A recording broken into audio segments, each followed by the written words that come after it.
Good morning. Good morning. Good morning. Good morning. Good morning. Glad to have you on today.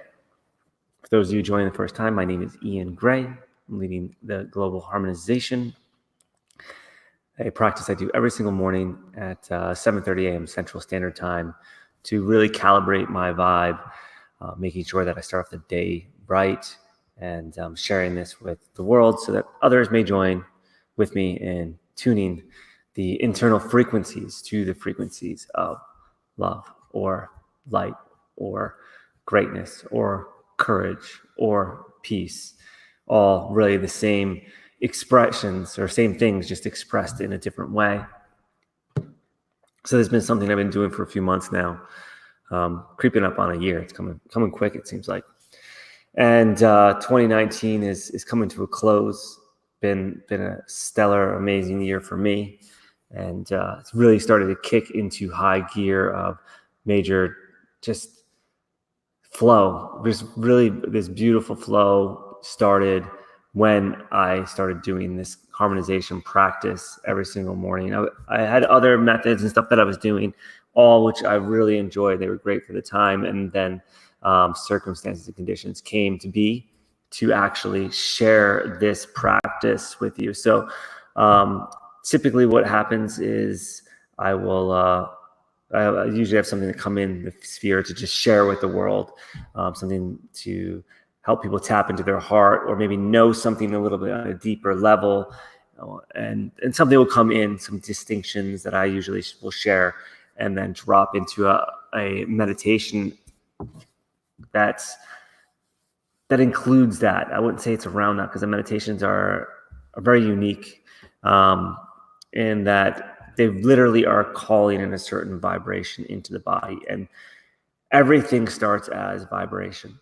So when I get a certain vibration in this body, then it ripples out and creates everything else into this whole reality. Ta-da. So today, though, I had this feeling to just call in and talk a little bit about this word peace, because I see how it's being used, and like if we looked at different of the spiritual leaders that have been in the world. If I were to look at like Jesus, I might say he's best known for love or forgiveness, or even the word salvation comes up a lot. I should talk about that. Just remember something. And if we look at Buddha, the word peace seems to come up a little bit more than salvation or love. Buddha's more about that inner peace. So I was going to touch on that a little bit. And before I do, though, this Jesus one, something that was pointed out to me just yesterday, and I feel like it's really great to share. In Jesus's teachings, and by the way, I'm I guess what's called a pantheist. I believe in many spiritual leaders that all have come here to bring about the awareness. It's not even salvation. It's the awareness of this, how the inner world creates the outer world, how this mysterious force that flows through all of us, whether we're aware of it or not, is creating the reality we live in. And at that source, we're all actually that source. Every single one of us is that source flowing through into a physical form and experiencing life in different ways, so that there's this illusion of separation, so that we can play, we can make of it whatever we desire. So just to kind of back up, so when I talk about these spiritual leaders, I don't like to get dogmatic about any of it. I believe that there's so many people that are known about, and there's a ton that aren't known about, that have so much great knowledge to bring to the forefront. And the truth is, every one of you, every single person that watches this video, you have this stuff tapped inside. So you don't need somebody on the outside to tell you any of this stuff. You don't need me to tell you anything. I'm just here serving reminders, what kind of comes up in the field, and to help people get back into that centered flow, because I know how much I had gotten out of that flow for a period. And having other people talk about this stuff and bring it back to my awareness really helped me to get centered back and have inner peace. So back to the Jesus piece I was going to just mention. One of the things that is talked about is not worshiping this in Christianity, is not worshiping the slaughtered lamb. Yet many Christian religions, and this is why the religions I think get a little dangerous, worship the Jesus dying for our sins, and that is actually literally worshiping the slaughtered lamb.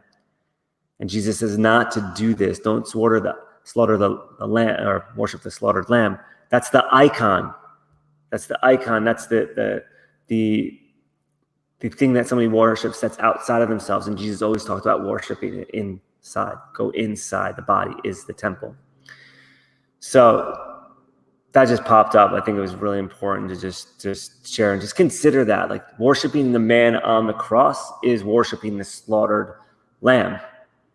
It literally is doing the opposite of what Jesus says. It's actually finding the salvation through oneself by confessing their sins. What is confessing a sin? Releasing the toxin, releasing the old beliefs, the old paradigms, forgiving oneself, forgiving those people around them, forgiving everything, always giving forward. This is like the key to being enlightened, because I'm no longer weighed down by all the psychological constructs, the stories, the past, the guilt, the shame, the BS.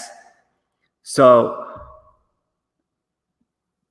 just let it serve as a reminder. If there's anything that you're feeling guilty or shameful or depressed about, stop. Angry. Only one that gets hurt is the person that's angry. So whatever this is that burdens you, anything that feels like it's weighing you down, it's only you're holding on to it.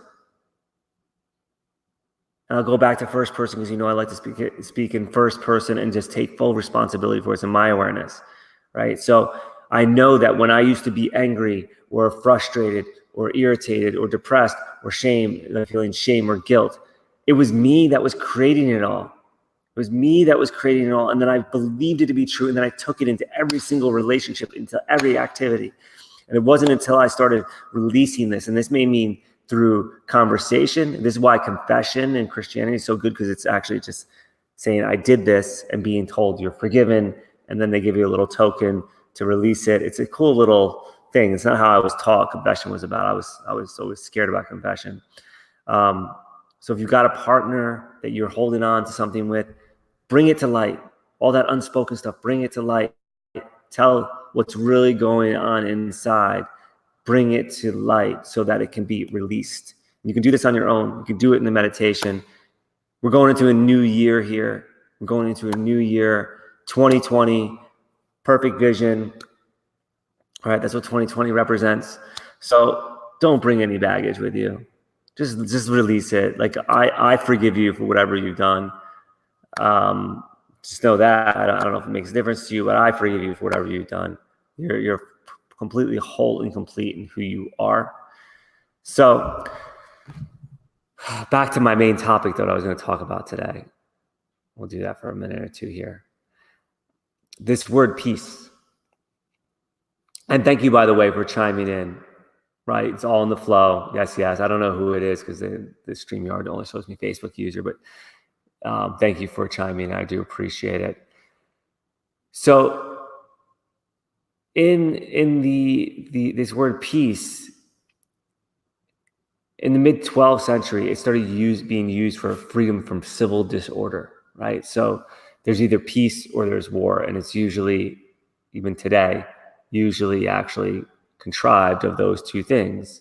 So whether there could be war or there could be peace. And we look out in the world, and depending where we look, we may see peace. And we might look somewhere else, we may see war. However, if we look behind that, prior to this being used as a way from civil disorder versus It's funny because it's freedom from civil disorder. It could just be civil order, right? It's always got to have a weird way of doing this.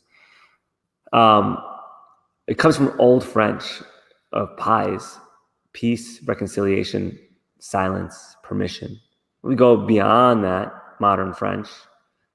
It could be a compact agreement, treaty of peace, tranquility, absence of war. This is back in the 11th century. But now if we go back even before that, and we look at the biblical Latin, it comes from shalom. Don't ask me how. I didn't write the etymology on this. However, it comes from Hebrew shalom, which is safety, welfare, and prosperity. So when we talk about inner peace, when I talk about inner peace, and I think when Buddha was talking about peace, I mean, again, Buddha didn't speak English, so he didn't use that word. He used a different word. Peace was the closest word to it. It also actually, in Old English, meant happiness. So that's before this. That's what peace is. It's happiness. It's love. It's welfare. It's prosperity. So when I wish someone peace, it's not just the silence that I'm wishing them. It's not the absence of war within themselves. It's actually the happiness. It's the prosperity. It's that great welfare. So sometimes when we look at these words, I know for me, when I look at these words and I start seeing that they have a deeper meaning to them, it actually it completely changes my perception of reality, because every time I hear that word, it's got a new agreement for what it means. And when it's an upgraded awareness, then it really, really, really changes the reality that I experience. Because now every time I hear peace, I don't just think of war or the opposite of war. I think of prosperity, blessings, happiness. And I think that's an important distinction to have, that, because the connotations that can be attached to a word can really alter the way someone perceives an entire conversation. I know for me it does. Like even this word compassion. I'm going to give you guys compassion. Let's see what they got, because this word comes up a lot. Tell me what you think compassion is. If you so dare, give me your definition of compassion, because there's a lot talked about how important compassion is. And I remember seeing a quote from, it was supposed to be a Buddha quote, might have been the Dalai Lama, that compassion is the substance that holds this world together. And I was like, that's really nice. And I adopted that for a while. And then when I started looking at compassion and getting into this etymology of things and breaking words down, com means with or together, to join together. Just like Spanish is con is with. So it's neat to speak multiple languages, start to see a lot more dots connect. And passion comes from pathos, which means suffering. So literally by being compassionate, it means to suffer with. And I got this new definition because somebody had previously heard this other definition of compassion and thought it was so sweet and so nice. And somebody said, actually it was Emily, you're not compassionate. That's not the way I would describe you. And I felt like a little jab. I was like, really? Like, I like bringing people together. And I'm like, well, so I felt like a little bruised, like hurt by it for a moment. So, well, before I get offended, before I get into my ego here, let's even look up this word to see what it was. And I see this. And compassion is actually the joining in the suffering of others. And I read that and I broke it down. And I was like, hell no. Like, none of that for me. Like, I'm not here to join in the suffering. Some people may love doing that, go for it. I'm here to transcend the suffering, transcend the pain, transcend that ego, transcend that need to be in a constant argument or pain. Empathetic, I'm down with empathy. I'm down with connecting with others. I'm down with being able to read others' energy. I'm down with concern for others. See, the great concern for others. Okay, so well, concern is actually an opportunity disguised with some kind of doubt or insecurity. Usually this word, Master Nigel talks about this word not. This won't happen. They won't be well. They'll be unhealthy. So concern drops it into a vibration that something's going wrong. Like there's always something got to be wrong. It's this judgment that something is bad. And that in that moment that I judge it as something wrong is the moment that I create the evil. Whereas when I recognize whatever I'm going through, whatever's happening around me, like I'm literally going through, right? That's the expression. I'm going through something right now. There's the I'm stuck, right? I'm stuck in a rut. However, typically I'm going through, and stuck is an illusion because nothing is stopped. Nothing is stopped, right? Everything is moving. Everything is moving. Even this speaker right here is vibrating, particles moving, making this. So I'm never actually stuck. Like that's like going like this. So to be concerned for others is just saying, oh my gosh, I have some kind of doubt around their well-being. And I'm actually creating that. Whereas I can support them better and help them move through it by looking at the possibility that concern brought to light. The problem that I see is actually just an opportunity waiting to be revealed. So as soon as I see a problem, as soon as I have a concern, as soon as I have a doubt, as soon as I have an insecurity, that is a moment. That is the new possibility. That's the moment that reveals that there's a door, not a wall, and I can open that door. So give me concerns, give me doubts, give me insecurities, because as soon as I have those, I can shift those into opportunities. This took a lot of practice to do. So yeah, let's see what you got here. So I see it is beyond transcending concern. True compassion to me is just being aware of others' situation, holding love, and making sure my actions honor myself and others. I believe in what I'm hearing in terms of being aware of others' situations, holding love, and making sure my actions. I especially believe in making sure my actions honor myself and others. And I don't know who's writing this. I'm just seeing Facebook users, so I would address you. However, the definition of the word, the root of the word, and every single word is a spell. These words are put together for a reason. The true creation of that word is to join in suffering with. It doesn't talk about aware of other situations. It doesn't talk about holding love. It doesn't talk about my actions, except for literally join in. So when I look at the breakdown of what that word means, and it's not the definition that I create. I mean, we could create new definitions, but the architecture of the word, the vibration that is created when the sounds are made, that the message that it's sending into the universe is why I look at the roots of these words. So I would love to look at this and say something like, okay, well, I've got self-awareness, and always having love in my heart and honoring myself, like setting my own boundaries. But that's sovereignty. That's my own sovereignty is the definition of this, right? So my actions honor myself and others. That's sovereignty. Being aware of other situations, that's empathy. And if we look at the word's root, that's where it comes. That's where I'm speaking to. So the word is the word because it's the word based on the structure of the sound that it makes in ripples, like a poof or a it makes a very different sound, like the ending sound or a dance sound. So that's where I'm diving into. I'm diving down into like the root, the vibration, because everything starts with vibration. everything starts with vibration. Everything. So before there was matter, at the beginning, there was the Word.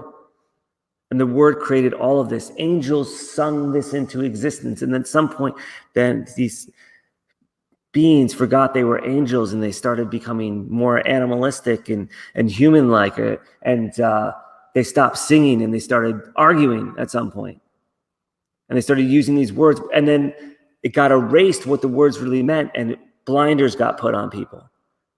And what my intention is to open the eyes to the possibility of every word is casting a spell. It's so incredibly important. It's not like I'm just going to say, I'm no longer going to call this a phone and make a new definition for it, because the original word for this as a phone, this is a computer, right? Just changing the definition of the word is a short-term trick, how at least in my mind, to change the vibration of how I perceive what that is. However, the actual sound, it's like a C note on a guitar. Now saying, I'm going to call this F. All my songs are going to be out of tune. And that's what I'm saying. This is a symphony. This is a great symphony. And to play great music, we got to be great composers. We got to be master artists and choose every single note in time, on time, in tune, for the length of time, in the scale that we're supposed to be playing. We don't just change those other things just to try to fit it and make it work because we like that note. And we're going to say, we're going to keep playing the A and call it an F just because we like the sound of the A, but the music calls for an F. So that all being said, let's get into some meditation. Let's get into some harmonization. Let's start feeling the love in our hearts as whoever wrote this down here, holding love and making sure my actions honor myself. So some love and sovereignty.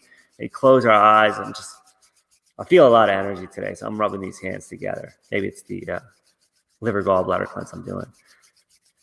And just creating some heat in the hand. I invite everybody to just do this and just feel the energy that gets created, how much this friction can create energy, and release it. Begin inhaling and exhaling and slowing the hands down, feeling the warmth and dropping them down.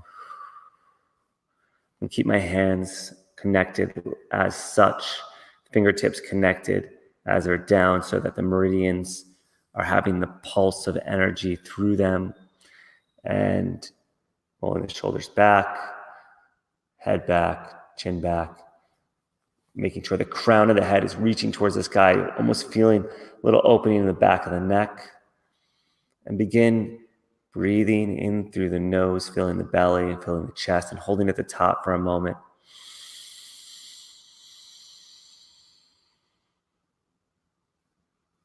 And noticing the subtle energetic bodies within.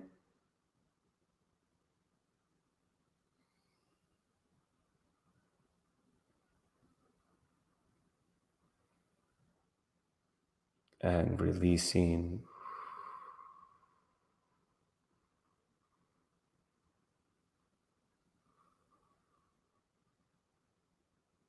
Inhaling.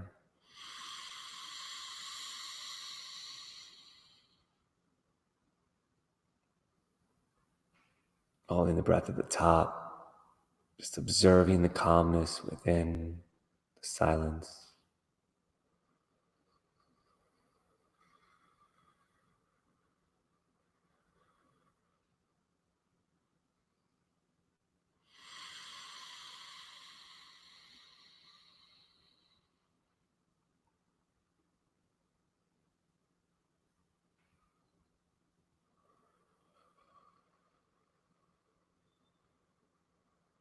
Noticing the spirit moving, the breath moving through.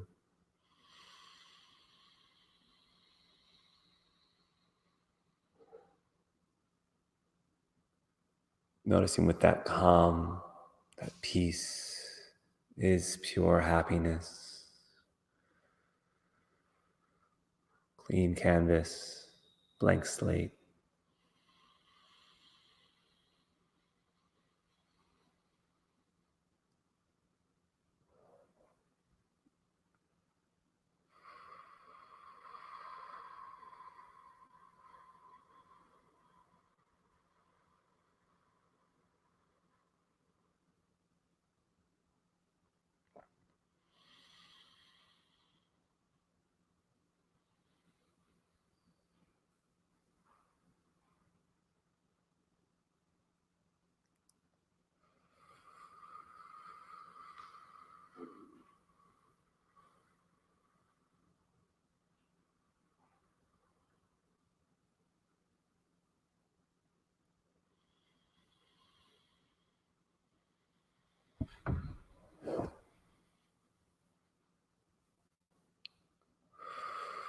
I'm going to bring some sound into this. Just continue focusing on the breath, the light within.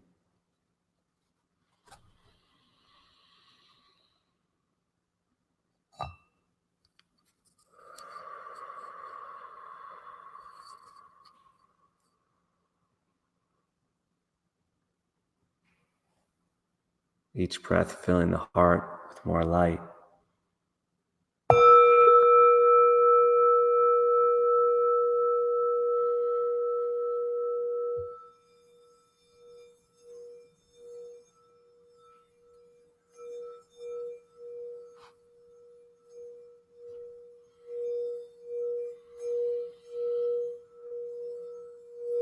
Noticing how this vibration permeates the body with sound.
Noticing the love in my heart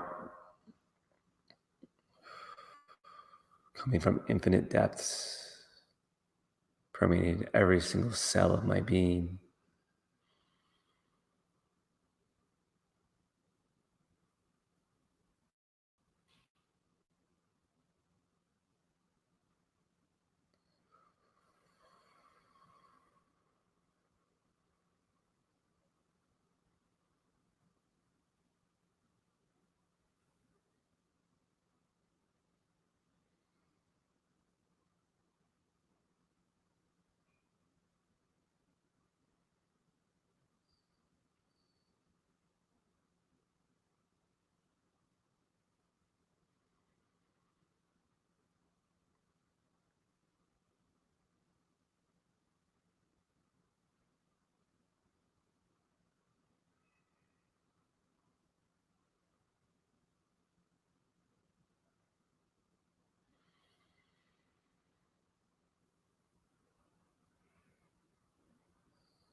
Now taking that love, projecting it out around the globe.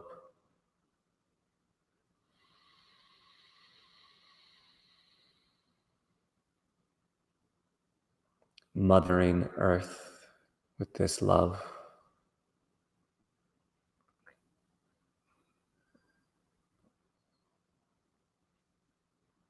Just like the sun shines.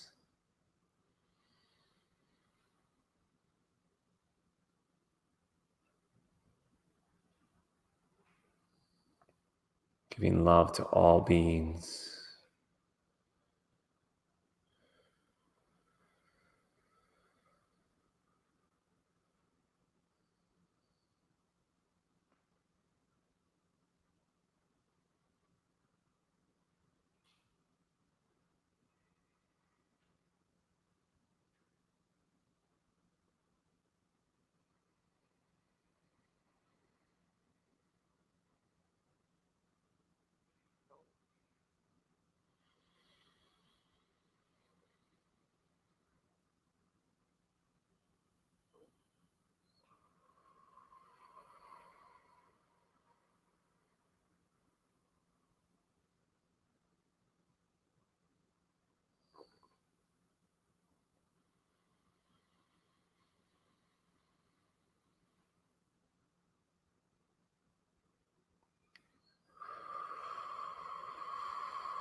recognizing all possibilities exist. They're all blessings,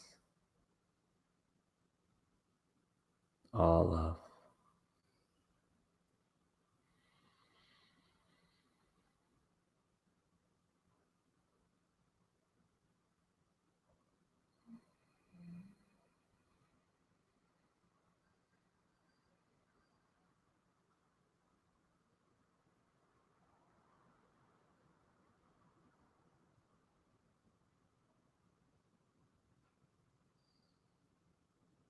Releasing all judgment, and blessing all that's in my awareness.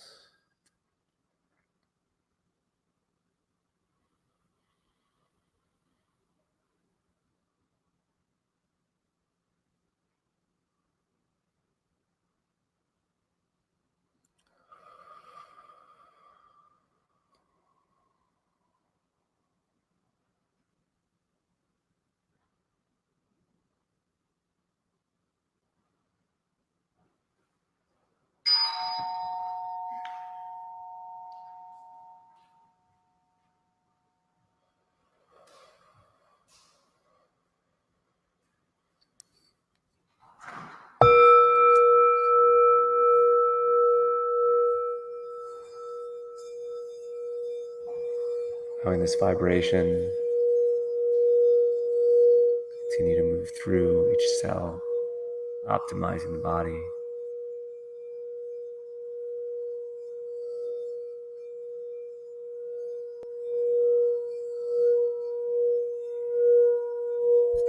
Each cell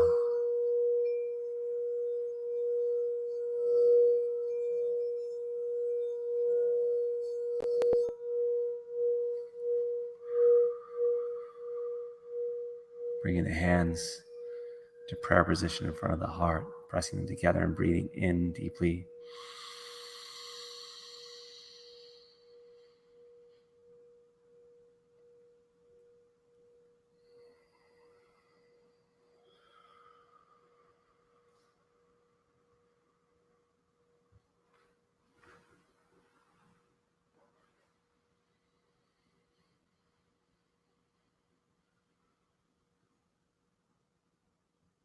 May the light within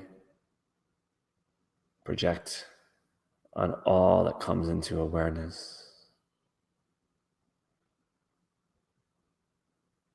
As I am the light, the truth, the love, and the light. As each stands before me as a reflection of that light, truth, life, and love.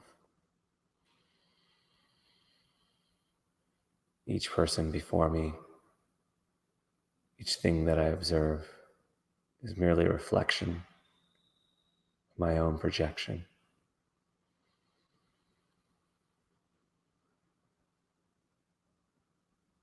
Lowering the hands down, now for one last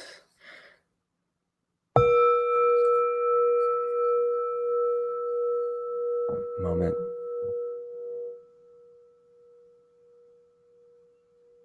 May you take all this peace and love in your heart and bring it with you all throughout the day. Many blessings. Look forward to seeing everybody back tomorrow for this. We're rolling into 2020. You've been harmonized. Have an amazing, amazing, amazing, blessed day. I love you. I'm so grateful for each of you for being here. And we'll see you tomorrow. God bless.